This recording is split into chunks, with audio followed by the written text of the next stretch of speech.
बिस्मिल्लाहिर्रहमानिर्रहीम। मैं जो ही मस्जिद से बाहर नमाज पढ़कर निकला तो अचानक एक औरत मेरे पैरों में गिर पड़ी और बोली, प्लीज मेरी इज्जत बचा ले, मुझसे बहुत बड़ा गुनाह हो गया है, वरना अब्बा मुझे मार डालेंगे। मैं रहम खाकर उसे मस्जिद में ले गया और निकाह कर लिया। उसे दुल्हन की तरह सजाकर अपने घर ले आया।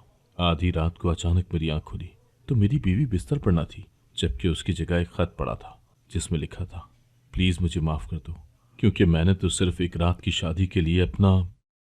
मेरा नाम जाहिद है और मैं कोट लखपत का रिहायशी हूँ। मेरी जिंदगी में इतने अजीब व गरीब वाकयात हुए थे कि मैं अक्सर सोचता था कि अपनी जिंदगी पर एक किताब लिख डालूं, मगर कभी वक्त की कमी का शिकार रहा तो कभी अल्फाज ने खुद पर काबिज न होने दिया और यूं मेरी जिंदगी की कहानी सुनी अनसुनी रह गई। आज मेरे पास वक्त भी है और अल्फाज का ढेर भी, इसीलिए आपसे गुजारिश है कि मेरी सवाना हयात जरूर सुने। ये उन दिनों की बात है जब मैंने एफए के इम्तहानात दे दिए थे।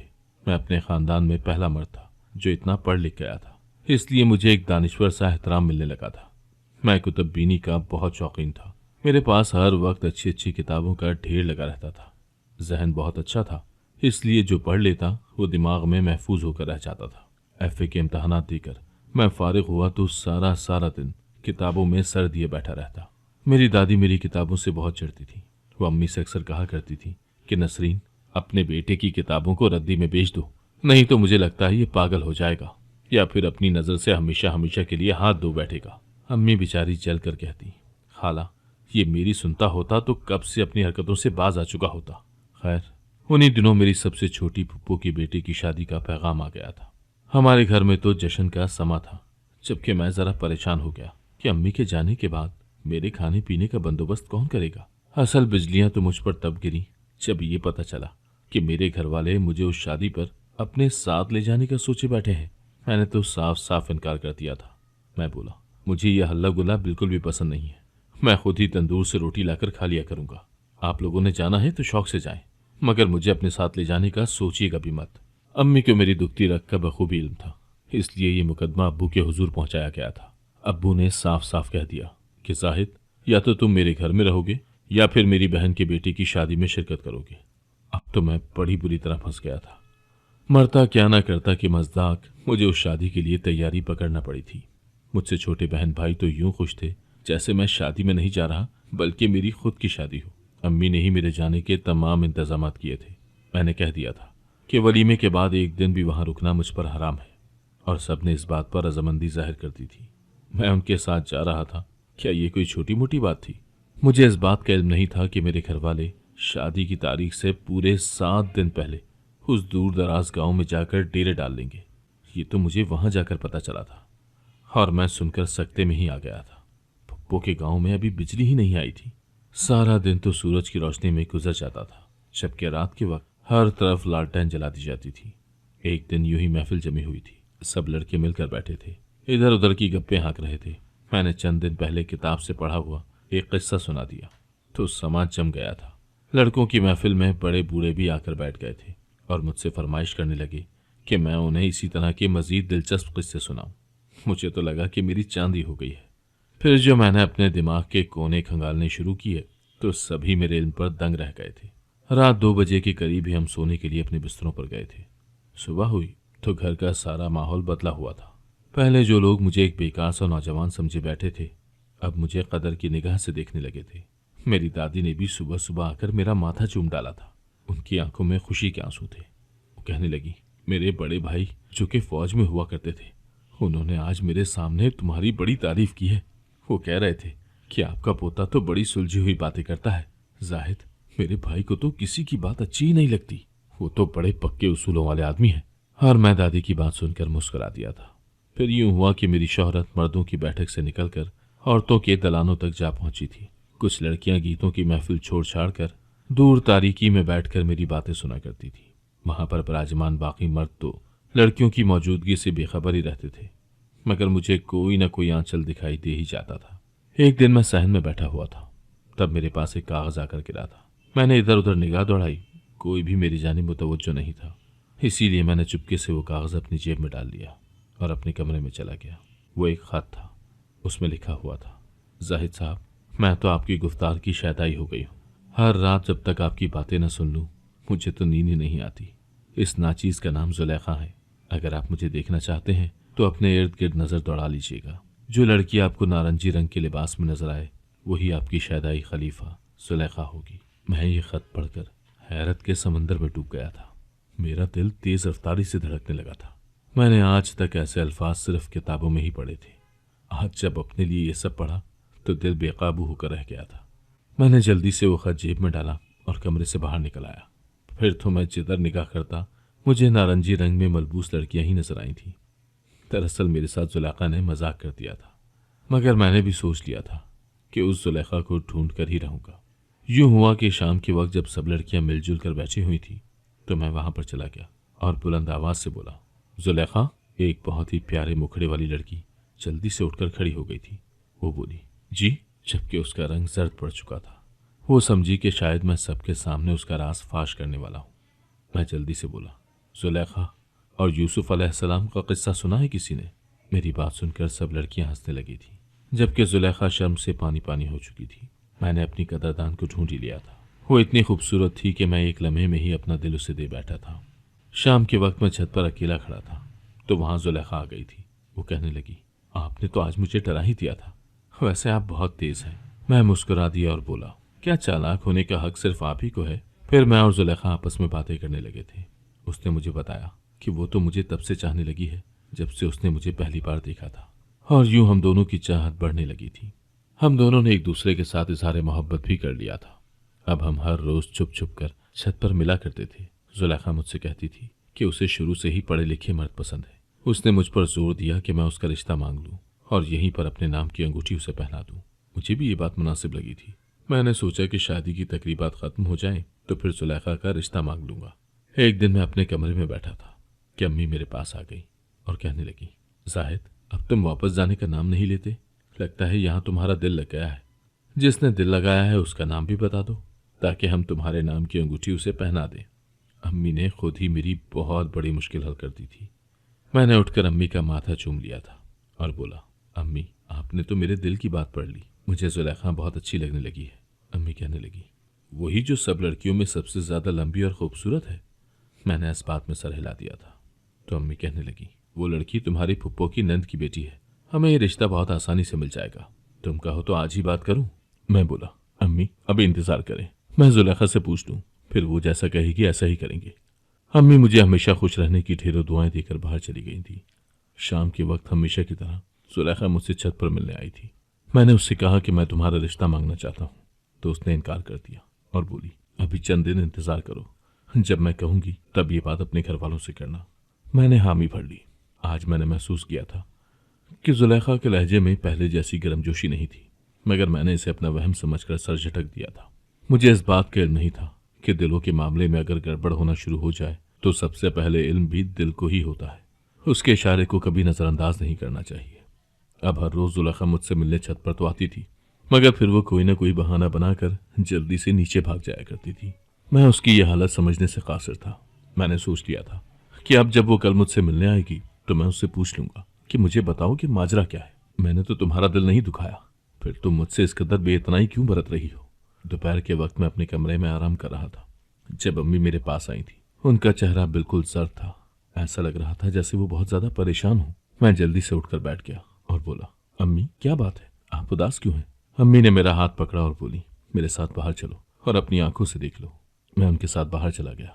बाहर बड़े हॉल में जो मंजर नजर आया था उसे देखकर जमीन और आसमान की गर्दिश रुक सी गई थी। जुलेखा और जमील की मंगनी की रस्म अदा की जा रही थी और जब जुलेखा की नजर मुझ पर पड़ी तो वो भी बहुत ज्यादा घबरा गई थी कि कहीं मैं सबके सामने उसका राज ही न फाश कर दूं। मगर मैं मोहब्बत के उसूलों को बहुत अच्छे तरीके से जानता हूँ। अगर कोई एक फरीक वफा निभा ना सके तो उसे जमाने के सामने रुस्वा नहीं कर देना चाहिए। मैं धड़कते दिल के साथ कमरे में वापस चला गया था। न जाने किसने जुलेखा को इस मंगनी पर मजबूर कर दिया था। शाम में मैं छत पर चला गया और जुलेखा की आमद का बेताबी से इंतजार करने लगा था। आखिर वो वक्त आ ही गया जब जुलेखा मेरे रूबरू खड़ी थी। उसे देखते ही मेरी आंखों से आंसू गिरने लगे थे। वो बोली, जाहिद, आज मैं अपनी मोहब्बत का सदेबाब करने आई हूँ। आज हम इस अधूरी मोहब्बत को यहीं पर दफन कर देंगे। मैंने नफी में सर हिला दिया और बोला, जुलेखा, तुम्हें खोकर मैं तो जी नहीं पाऊंगा। मैं दुनिया से लड़ जाऊंगा तुम्हारे लिए। मुझे बताओ, तुम्हें किसने मजबूर किया इस मंगनी के लिए? जुलेखा मेरी आंखों में आंखें डालकर बोली, नहीं जाहिद, मुझे किसी ने भी मजबूर नहीं किया, बल्कि ये फैसला मेरा अपना है। मैंने तुम में और जमील में मवाजना किया तो जमील का पलड़ा भारी निकला। अब खुद सोचो ना, तुम्हारे पास क्या है? बस इल्म और किताबें। इल्म से पेट नहीं भरता और किताबें मुझे चाटनी नहीं है। जमील के पास अपनी मोटर कार है, बाप की बेबहा जायदाद है। उसने मुझसे कहा कि वो मुझे चाहने लगा है, तो मैं बोली कि ठीक है, मेरा रिश्ता मेरे वालिदैन से मांग लो। वो हाँ कह देंगे तो मुझे इस शादी पर कोई एतराज़ नहीं होगा। मैं जुलेखा के चेहरे को तकता रह गया था। वो इतनी सफाक बातें तो नहीं किया करती थी। फिर न जाने उसे क्या हो गया था कि उसने खड़े खड़े मेरी ज़ात के परखचे उड़ा दिए थे। वो ये सब बातें सुनाकर चली गई थी, जबकि मुझ पर कपकपी तारी हो गई थी और रात तक मैं शदीद बुखार में मुब्तला था। मेरी वालदा मेरे सिरहाने बैठी हुई थी। वो मेरी हालत से बखूबी वाकिफ थी। जैसे ही मेरा बुखार ज़रा कम हुआ तो मैं अपने इलाके में वापस आ गया था। मगर अब जो जाहिद वापस आया था वो पहले जैसा कहाँ था। मेरी रूह तो जा बजा से जख्मी थी, मेरा दिल तो टुकड़े टुकड़े था। मैं घर आकर फूट फूट कर रोया था। यहाँ मुझे देखने वाला कोई नहीं था। मैंने 2 दिन तक अपनी नाकाम मोहब्बत का खूब शोक मनाया था। जब तक मेरे घर वाले वापस आए तब तक मैंने अपने दिल को पत्थर का बना लिया था। मेरी वालदा ने मुझसे कह दिया था कि वो मेरे लिए जुलेखा से ज़्यादा खूबसूरत लड़की ढूंढ निकालेंगी। मैंने उनसे कहा कि मैं आपसे वादा करता हूँ, आपकी पसंद की लड़की से ही शादी करूँगा, मगर आप मुझे बीए कर लेने दें। इस दुनिया में फ़कत किताबें ही हैं जो मेरे दिल के ज़ख्मों को भर सकती हैं। एफए के इम्तहानात में मेरी बहुत अच्छी कारकर्दगी रही थी। जब मैंने घर में बताया कि मैं बीए करना चाहता हूँ तो दादी ने घर में कोहराम बपा कर दिया था। वो कहने लगी, मेरे जीते जी तो ये नहीं हो सकता। मगर फिर अम्मी ने मेरा साथ दिया था। वो कहने लगी थी कि मैं अपनी बेटी को ज़रूर पढ़ाऊंगी। मैंने किताबों से अपना दिल बहला लिया था और फिर दादी भी रजामंद हो गई थी। मगर अफसोस की बात यह है कि मेरे बीए से पहले पहले ही वो इस दुनिया से चल बसी थी। मुझे उनकी मौत का बहुत दुख हुआ था, मगर फिर आहिस्ता आहिस्ता दिल को सब्र आ ही जाता है। मेरा दिल भी संभल गया था। मेरे बीए का रिजल्ट भी आ गया और इस बार भी मैंने बहुत अच्छे नंबर लिए थे। अब मैं जॉब करना चाहता था। मैंने जगह जगह इंटरव्यू दिए और मुझे एक सरकारी इदारे में मुलाजमत मिल गई। मेरी तनख्वाह बहुत अच्छी थी। सरकार की तरफ से मुझे बंगला और गाड़ी भी मिल गई थी। आज मुझे अपनी बिछड़ी हुई मोहब्बत फिर से याद आ गई थी। मैंने गाड़ी में बैठकर जुलेखा से शिकवा किया था कि काश तुम थोड़ा सा इंतज़ार कर लेती तो गाड़ी तो मुझे भी मिल ही गई, मगर तुम मेरे पास नहीं हो। मैं अपने वालिदैन बहन भाइयों के साथ नए बंगले में शिफ्ट हो गया था। अब मुझे एहसास हुआ था कि अल्लाह मुझ पर कितना मेहरबान रहा था। उसने हमेशा मेरी मदद की थी। मुझे अल्लाह की ज़ात से उनसियत होने लगी थी, इसलिए मैंने मोहल्ले की मस्जिद में बाकायदा तौर पर नमाज पढ़ना शुरू कर दी थी। एक रात में मस्जिद से नमाज पढ़कर बाहर निकला तो मेरे साथ बहुत ही अजीब सा वाक़या पेश आया। मैं अपने घर की जाने पड़ रहा था जब अचानक एक औरत भागती हुई मेरे पास आई और मेरे पैरों में गिर पड़ी। वो बोली, प्लीज़ मेरी इज्जत बचा लें, मुझसे बहुत बड़ा गुनाह हो गया है, वरना अब्बा मुझे मार डालेंगे। मैं बोला, तुम कौन हो? तुमने किस तरह का जुर्म किया है? वो औरत कहने लगी, मैं आपके सामने अपनी शनाख्त जाहिर नहीं कर सकती। फिर हो सकता है कि आप मुझसे निकाह न करें। इस वक्त फ़कत आप ही वो इंसान हैं जो मुझे तबाह होने से बचा सकते हैं, इसलिए खुदारा मुझसे निकाह कर लें, नहीं तो मेरा बाप मुझे जान से मार देगा। मैं रहम खाकर उसे मस्जिद में ले गया। मैंने उस वक्त बहुत ज़्यादा हौसला दिखाया था, क्योंकि मैं एक ऐसी लड़की से निकाह करने जा रहा था जिसका चेहरा भी मैंने नहीं देखा था। खैर, मैंने सोचा कि चलो अगर मेरी वजह से किसी की जान बच जाती है तो मुझे ये शादी कर लेना चाहिए। मैंने उस अजनबी औरत के साथ निकाह पढ़वा लिया और उसे अपने घर ले आया था। मैंने जब घर का दरवाज़ा खटखटाया तो अब्बू ने ही दरवाज़ा खोला था। वो मेरे पहलू में खड़ी लड़की को देखकर कहने लगे, जाहिद, मैं तो समझा था कि तुम नमाज पढ़ने गए हो, मगर मुझे कहाँ इल्म था कि तुम तो चांद चढ़ाने गए हो। ये कौन है और इसे कहाँ से लेकर आ गए हो? अब्बू की आवाज़ बुलंद होने लगी थी।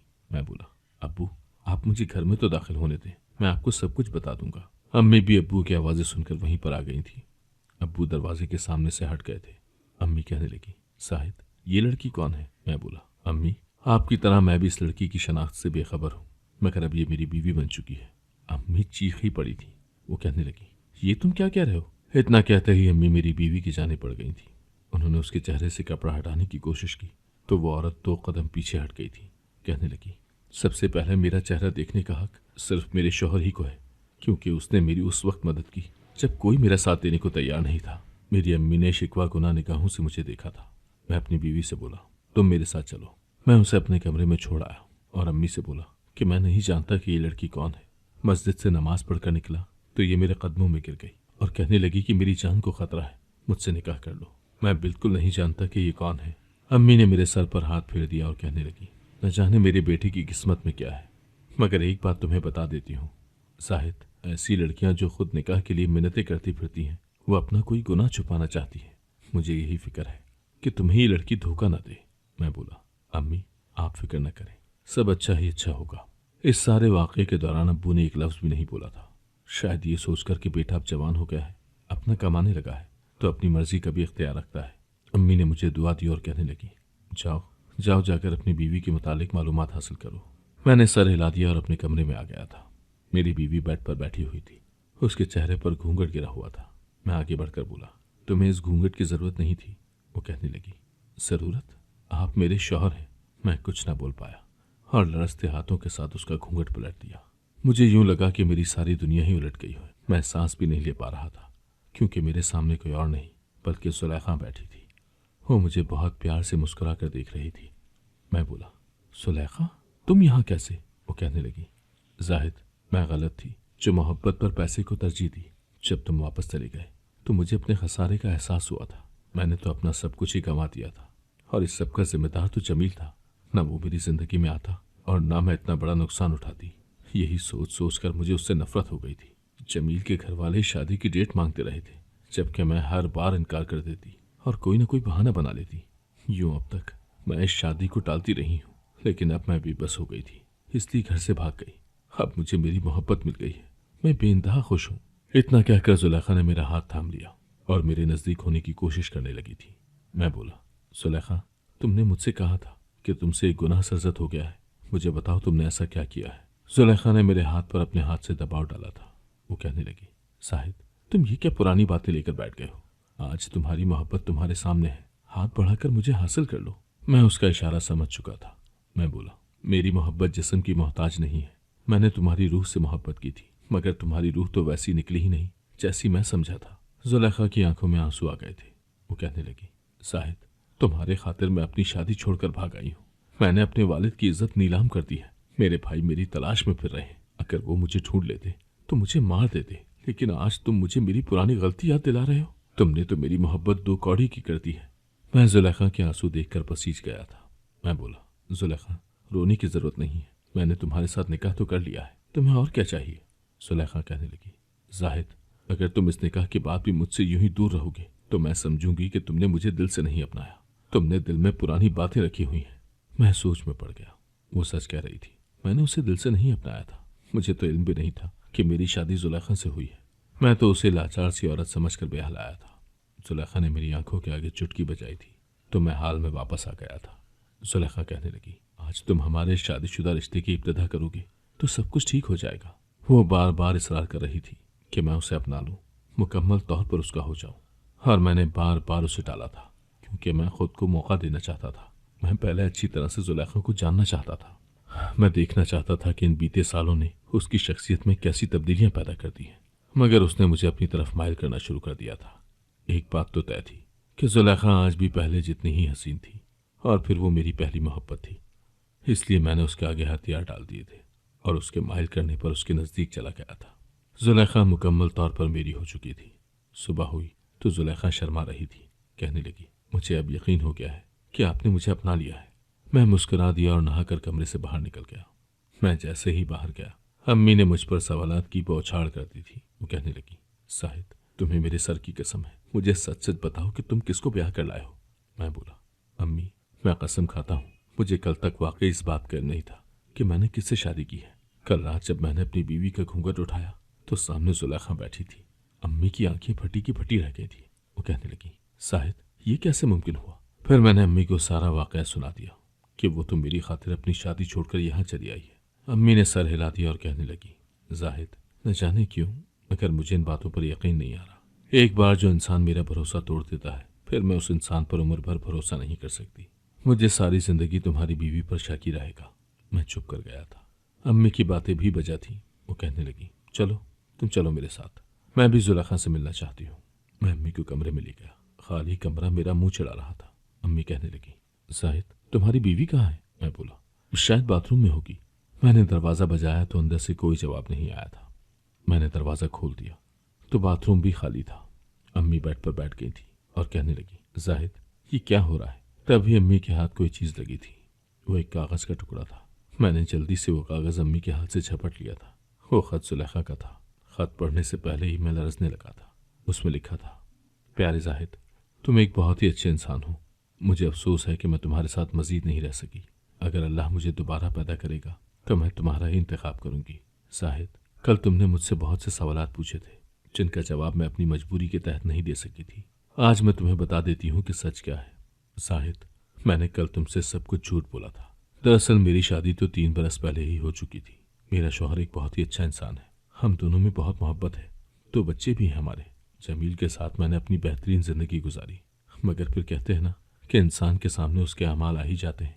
मेरे सामने भी आ गए थे। मैंने तुम्हें धोखा दिया तो जमील ने मुझे धोखा दे दिया। उसका चक्कर मोहल्ले की एक लड़की से चलने लगा था। जब मुझे खबर हुई तो मैंने बहुत वाविला किया। अब हम दोनों मियाँ बीवी में आए दिन लड़ाई झगड़ा रहता था। एक दिन गुस्से में आकर जमील ने मुझे तलाक दे दी और तब उसे एहसास हुआ कि उसने जो किया वो कितना गलत था। उसने हाथ जोड़कर मुझसे माफ़ी मांग ली और कहा कि मैंने गुस्से में तुम्हें तलाक दे दी। इस तलाक की कोई हैसियत नहीं है। मगर जब हमने फतवा लिया तो सच में तलाक हो गई थी।